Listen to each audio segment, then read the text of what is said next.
Good morning students, भारतीय online class में मैं हिमांशु शर्मा एक बार फिर आपका स्वागत करता हूँ। So now start next disease ergot, ergot of बाजरा।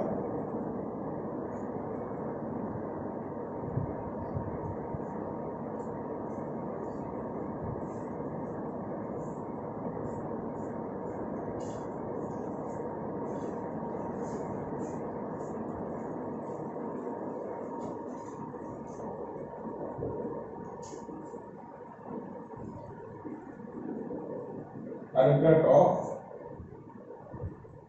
बाजरा। तो स्टार्ट करते हैं। फर्स्ट जो इसमें टर्म आ रहा है वो है अर्गट। तो सबसे पहले डिस्कस करते हैं अर्गट पे। अर्गट एक्चुअल में है क्या? तो अर्गट पार्ट एक्चुअल में जो फंगस होता है उन फंगस से फिलामेंट लाइक स्ट्रक्चर जो डार्क ब्लैक ब्राउन कलर का होता है उसको बोलते हैं अर्गट। इसी को बोलते हैं स्क्लेरोशियम। अर्गट मीन्स होता है स्क्लेरोशियम।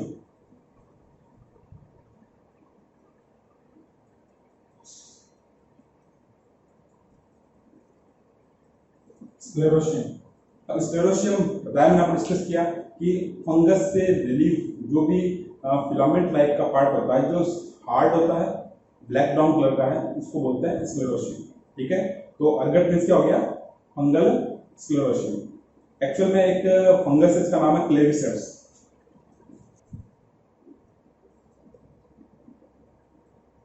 क्लेविसेप्स। इस क्लेविसेप्स फंगस का जो स्क्लेरोशियम है, इसका जो स्क्लेरोशियम है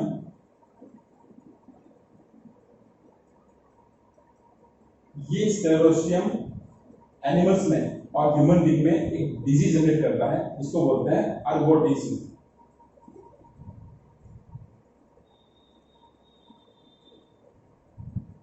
अर्गोटिज्म।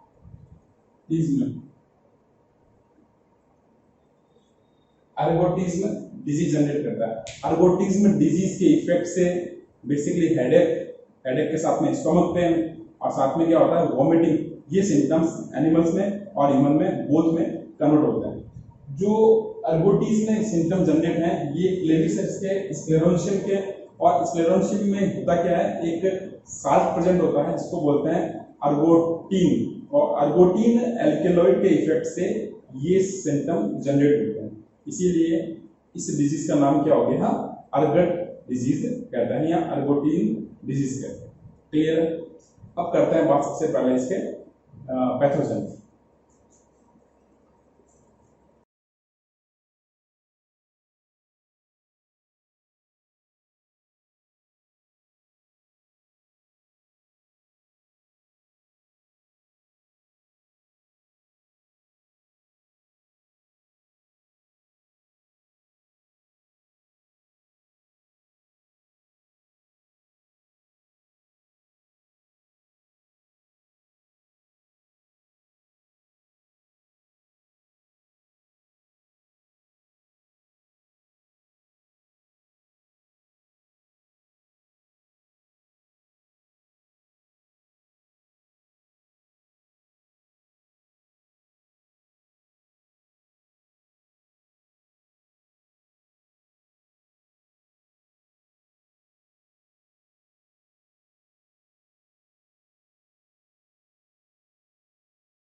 तो अभी हम डिस्कस किया कि क्लेविसेप्स का स्क्लेरोशियम है, तो इसका जो पैथोजन है वो है क्लेविसेप्स फ्लोरेसेंस। Claviceps fluorescence.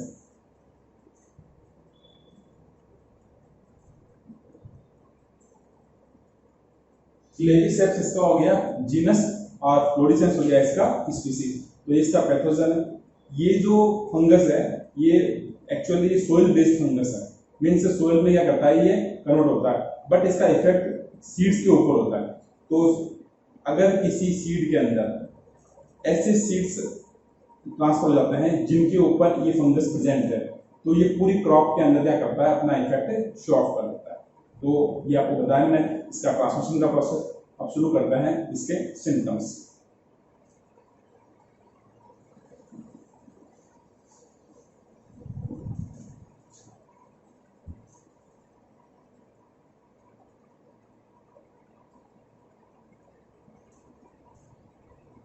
जैसे हमने लास्ट डिजीज हमने देखी थी downy mildew green ear disease.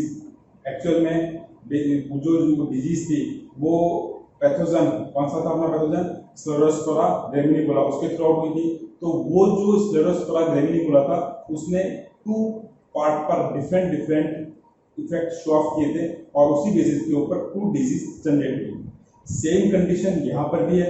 Claviceps fluorescence भी क्या कर रहा है, 2 टाइप से ये अपने सिम्टम्स शो ऑफ करता है। तो इस बेसिस के ऊपर इस डिजीज को भी सिम्टम बेस पर 2 स्टेज में डिवाइड करता है। फर्स्ट इज है Honey due stage.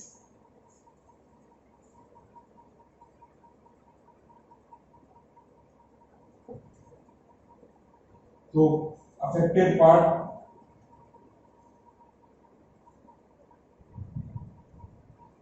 Affected part same चीज है, इन्फ्लोरेसेंस इसमें इफेक्ट होता है। कैसे होता है वो देखते हैं। इन्फ्लोरेसेंस में आपको small pink colour honeydew type का आपको शो ऑफ पार्ट होता है, जो after some time dark brown और हार्ड कलर का हार्ड पार्ट का, जो after some time dark brown और स्टिकी पार्ट में कन्वर्ट हो जाता है और धीरे धीरे क्या करता है ये पूरे इन्फ्लोरेसेंस के ऊपर डिस्ट्रीब्यूट हो जाता है। और इसी डिस्ट्रीब्यूशन के बेसिस के ऊपर इस डिजीज का नाम क्या हो गया, अर्गट ऑफ बाजा। क्लियर है। हनी ड्रॉप्स देखो ये अपना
ये है अपना इन्फ्लोरेसेंस ऑफ बाजरा। ठीक है। अब इसके ऊपर आपको कैसा दिखाई देगा, ये देखो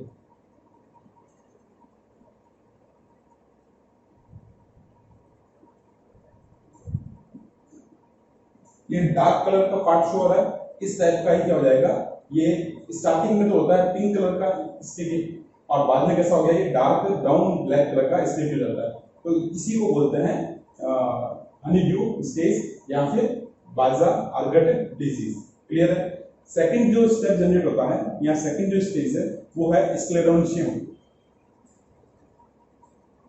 फर्स्ट तो ये हो गया, सेकंड स्टेज।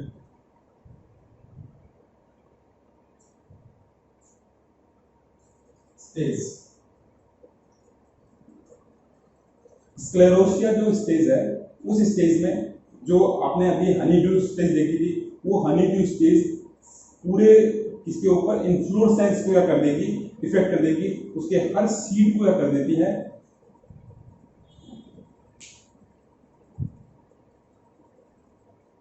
स्क्लेरोशिया फेज में क्या होता है, जो हनी ड्यू पार्ट आपको शो ऑफ हुआ था फर्स्ट सिम्टम्स में, तो वो धीरे धीरे किस में कन्वर्ट हो जाएगा, स्क्लेरोशिया यानी hard filament like black brown colour के फंगल स्क्लेरोशिया में कन्वर्ट हो जाएगा।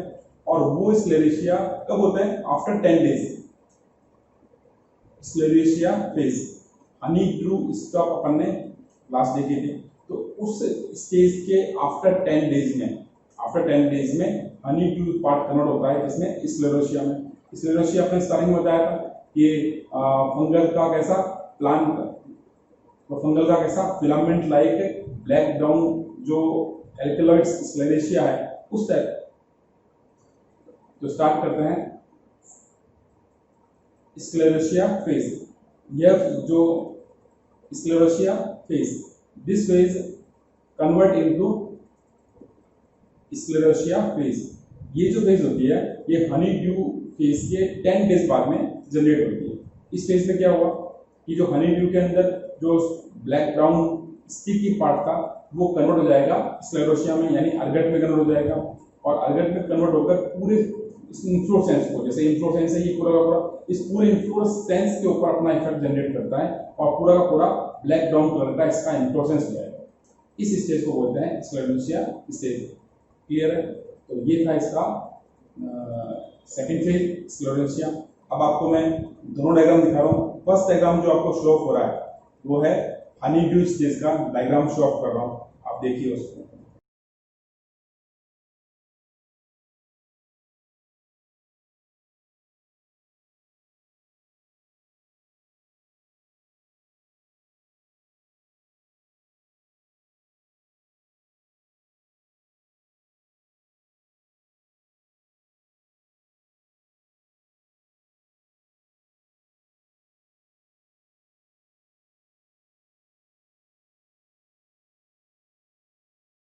तो ये हनी ड्यू फेज की स्टेज थी।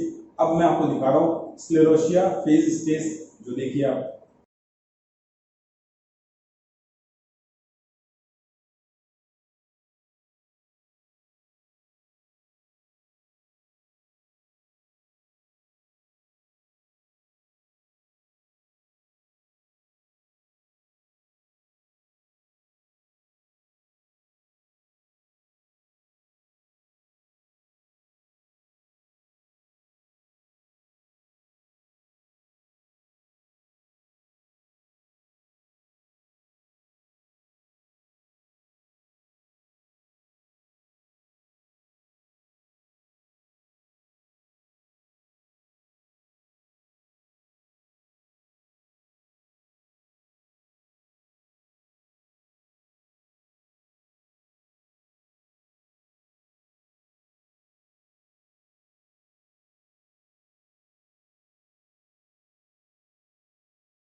तो दोनों फेज आपने देख ली। तो ये था अपना अर्गट डिजीज का सिम्टम। अब करते हैं इसका मैनेजमेंट। तो मैनेजमेंट वही प्रोसीजर है 3 स्टेज के अंदर। First is crop management, second is biological and third is chemical management. तो स्टार्ट करते हैं सबसे पहले क्रॉप मैनेजमेंट। तो स्टार्ट करते हैं क्रॉप मैनेजमेंट। तो क्रॉप मैनेजमेंट में वही पहले वाला प्रोसीजर है कि हेल्दी सर्टिफाइड सीड को यूज करना है। तो उससे क्या होगा, इन्फेक्शन जनरेट की पॉसिबिलिटी नहीं रहती। फिर उसके बाद में डीप समर प्लगिंग जो हमने लास्ट वाले क्रॉप में की थी, सेम उसी टाइप में डीप करनी है, जिसके थ्रू आउट सोइल कन्वर्ट होगी और उससे इसका इफेक्टेड पार्ट क्या हो जाएगा, सनलाइट के थ्रू आउट फंगस डिस्ट्रॉय हो जाएगा। नेक्स्ट जो कमेंट आ रहा है क्रॉप मैनेजमेंट में वो ये है कि हमको अर्ली सोविंग करनी है। फार्म को टाइम से ड्यूरेशन से पहले क्या करना है, उसको क्रॉपिंग करनी है, जिससे भी हम इसके इफेक्ट को कंट्रोल कर सकते हैं। फिर आपको अगर प्लांट के अंदर, आपके फील्ड के अंदर ये डिजीज के सिम्टम शो ऑफ हो तो उस पार्ट को उसको ब्रेक करके उसको बर्न कर देना चाहिए या उस प्लांट को पुल अप करके उसको डिस्ट्रॉय करना चाहिए, जिससे फार्म के अदर प्लांट में डिजीज ट्रांसमिट नहीं हो। फिर उसके बाद में सीड को ट्रीट करना। सीड को ट्रीट करने का प्रोसेस क्या होता है, 20% साल्ट सॉल्यूशन में आपको सीड डालने हैं सारे। तो सीड डालने में क्या होगा, जो स्क्लेरोशिया पार्ट होगा वो कहाँ जाएगा, उसमें अपर लेवल में आ जाएगा। अपर लेवल वाला पार्ट को क्या करोगे, वहां से रिमूव करोगे और नीचे जो लोअर उसमें सरफेस में जो है वो प्योर या फ्रेश सीड है, उनको वहां सेपरेट करके उसको ड्राई कर लो और ड्राई करके बाद में क्या करना, उसको फार्मिंग में यूज करना है। तो ऐसा होने पर स्क्लेरोशिया वहां से सेपरेट होगी। फिर करते हैं डिस्कस कि फार्म में जो भी वेस्ट है आफ्टर फील्ड में, तो आफ्टर फार्मिंग फार्म में जो भी वेस्ट बचते हैं उनको क्या करना चाहिए, उनको बंद कर देना चाहिए या उसको अंडर डीप सोइल में उसको प्रेस कर देना चाहिए। तो ये वो प्रोसीजर है क्रॉप मैनेजमेंट के, जिसके थ्रू आउट हम इजीली इस डिजीज को कंट्रोल कर सकते हैं। अब शुरू करते हैं बायोलॉजिकल मीडियम। इसमें हमें कल्चर मीडियम में इसको ग्रो करवाना है। कल्चर मीडियम के लिए जो फंगस काम में लेंगे वो है फ्यूजेरियम सम्बूसियम।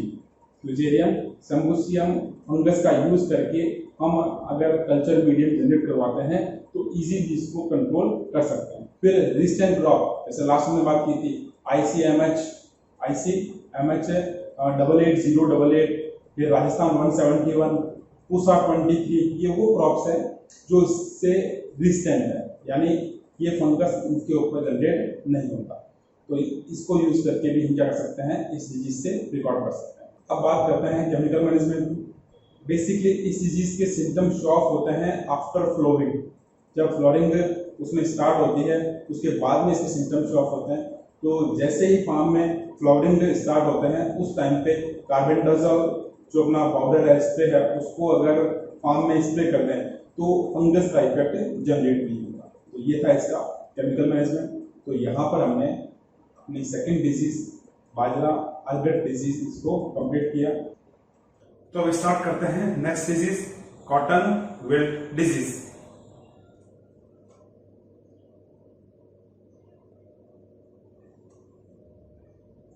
कॉटन विल्ट, बेसिकली इस डिजीज को मुरझान या उगटा डिजीज भी कहते हैं। बेसिकली इसको कॉमन नेम है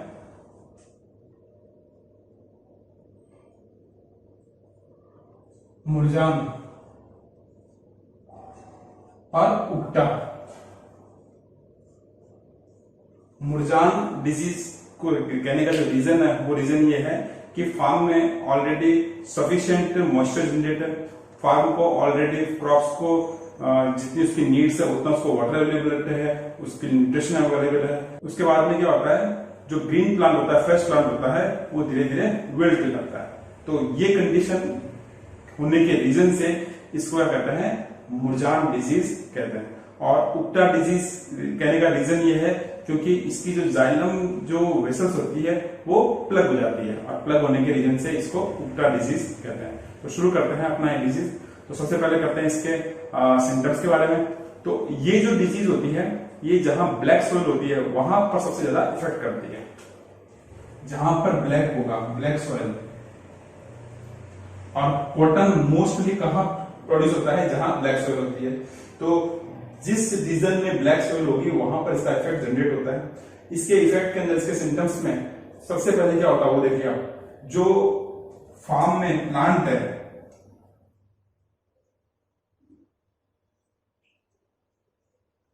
फार्म में प्लांट है, ऑलरेडी इसको सफिशिएंट मॉइस्चर है, सफिशिएंट वाटर है, और इसके नीड्स जितने भी सप्लीमेंट्स है वो अवेलेबल है।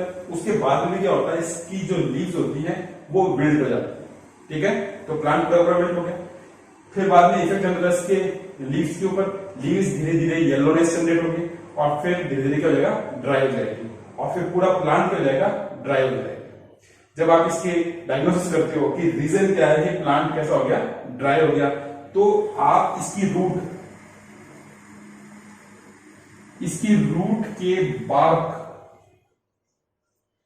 रूट के बार्क को रिमूव करते हो, तो फिर आपको वहां पर, तो जब आप इसके रूट के बार्क को रिमूव करते हो तो उस बार्क में आपको ब्लैक ब्राउन कलर की लाइनिंग शो ऑफ होती है। वो लाइनिंग इस बात को इंडिकेट करती है कि प्लांट उगटा डिजीज से इफेक्टेड है। तो ये वो रीजन था, क्योंकि जाइलम के थ्रू आउट रूट से वाटर क्या होता है, प्लांट में डिस्ट्रीब्यूट होता है। अब जब जाइलम वेसल से ब्लॉक हो गई तो ऐसे केस के अंदर प्लांट को वाटर अवेलेबल नहीं हो पाएगा, और ऐसे केस में प्लांट विल्ट कंडीशन में शो ऑफ हो जाता है। तो ये इसके सिम्टम्स थे।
फिर बात करते हैं इसके फैक्टर की या पैथोजन की। अब शुरू करते हैं इसका पैथोजन। तो इसका जो पैथोजन होता है वो फंगस है, और फंगस का नाम है फ्यूजेरियम ऑक्सीस्पोरम, और स्पीसीज है इसकी वास इन्फेक्टम। फ्यूजेरियम ऑक्सीस्पोरम और स्पीसीज है वास इन्फेक्टम। ये फंगस है जो उसको इफेक्ट करता है, और इस फंगस की कोनिडिया और क्लेमाइडोस्पोर जो स्टेज होती है वो स्टेज इसकी रूट हुआ करती है, इन्फेक्शन जनरेट करती है। मैं आपको इसका डायग्राम शो कर रहा हूं, आप देखिए, जिसमें आपको कोनिडिया, क्लेमाइडोस्पोर बोथ कंडीशन आपको शो ऑफ हो रही है।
तो डायग्राम आपने देखा, तो ये इसका पैथोजन था।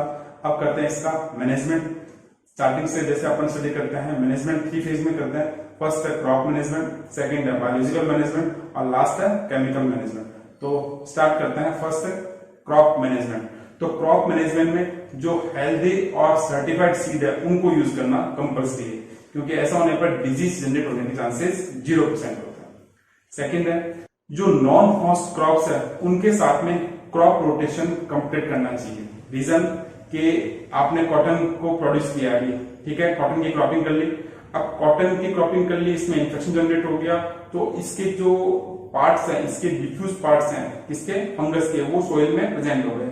अब नेक्स्ट क्रॉप जो होगी ये सोइल से उसके ऊपर हॉस्ट करेगा, और हॉस्ट कर अपना लाइफ को सर्वाइव करेगा।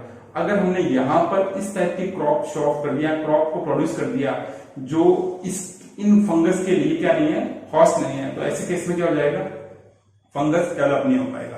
तो one time non host crop को क्या करना है, इसको क्रॉप में रोटेशन में इसको यूज करना है।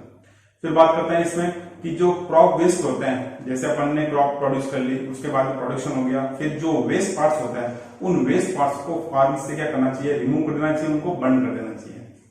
फिर करते हैं आगे डिस्कस कि जो फार्म के अंदर है वो डीप समर प्लगिंग कंपल्सरी है। तो इसके इफेक्ट से सोइल क्या होती है, लोअर सोइल वो आ जाएगी अपर साइड में, और अपर साइड में हमने लास्ट बात की थी कि जो फंगस होता है उसका जो हैबिटेट होता है वो कैसा होता है, मॉइस्ट, फिर कैसा होता है शेडो, और कैसा होता है लो टेम्परेचर या कोल्ड टेम्परेचर में होता है। तो तीनों कंडीशन कहाँ होती है, इन सोइल में होती है। तो जैसे डीप क्रॉपिंग करते हो तो ऐसे केस में क्या हो जाएगा, वो सोइल ऊपर आ गई, और ऊपर आने पर सनलाइट के थ्रू आउट वो फंगल पार्ट हो जाएगा, डैमेज हो जाएगा। फिर बात करते हैं इसमें जो फार्म में जो नाइट्रोजन, पोटाश, जिंक, ये न्यूट्रिशनल पार्ट्स हैं जो क्रॉप्स के लिए, उनका एक बैलेंस लेवल क्रॉप को अवेलेबल होना चाहिए। तो फार्म के लिए, प्लांट्स के लिए ये इनकी जो कॉम्पेबिलिटी है वो कंपल्सरी है। फिर बात करते हैं बायोलॉजिकल कल्चर। बायोलॉजिकल कल्चर में सोइल ट्रीटमेंट और सीड ट्रीटमेंट बोथ कंपल्सरी है। सोइल ट्रीटमेंट के लिए 4 kg per hectare trichoderma culture को यूज करना चाहिए, और सीड ट्रीटमेंट के लिए 4 ग्राम पर kg के क्या रूटीन से इसको करना चाहिए, यूज करना चाहिए। तो ऐसा होने पर क्या हो जाएगा, वो इन्फेक्शन जनरेट या इन्फेक्शन जनरेट नहीं होगा। इसके अलावा रेजिस्टेंट क्रॉप्स होती है लाइक इट जयाधर, जरीला, मोती, LD 694, विजय, वेरूम, ये जो क्रॉप्स हैं ये रेजिस्टेंट क्रॉप्स हैं, इनको यूज करके भी हम इजीली इसके इन्फेक्शन को कंट्रोल कर सकते हैं। तो बात करते हैं केमिकल मैनेजमेंट। तो केमिकल मैनेजमेंट में कार्बेंडाजोल 0.1 कंसंट्रेशन का जो सॉल्यूशन है वो यूज करके सीड ट्रीटमेंट करना चाहिए, और उसके बाद में जो अपनी जो क्रॉप जनरेट हो जाती है उस क्रॉप के ऊपर इसी केमिकल से ड्रेचिंग भी करनी चाहिए। तो इसके इफेक्ट से क्या होता है, इसकी जो कोनिडिया क्लेमाइडोस्पोर कंडीशन होती है वो धीरे धीरे क्या होती है, डिस्ट्रॉय होती है। तो ये वो प्रोसीजर थे जिसके थ्रू आप इजीली इसको मैनेज कर सकते हैं। तो यहाँ पर अपना कॉटन विल्ट डिजीज कंप्लीट होती है, जिसमें हमने उसका सिम्टम्स शो ऑफ किए, फिर हमने उसके पैथोजन को देखा और फिर मैनेजमेंट किया। मिलते हैं नेक्स्ट क्लास में।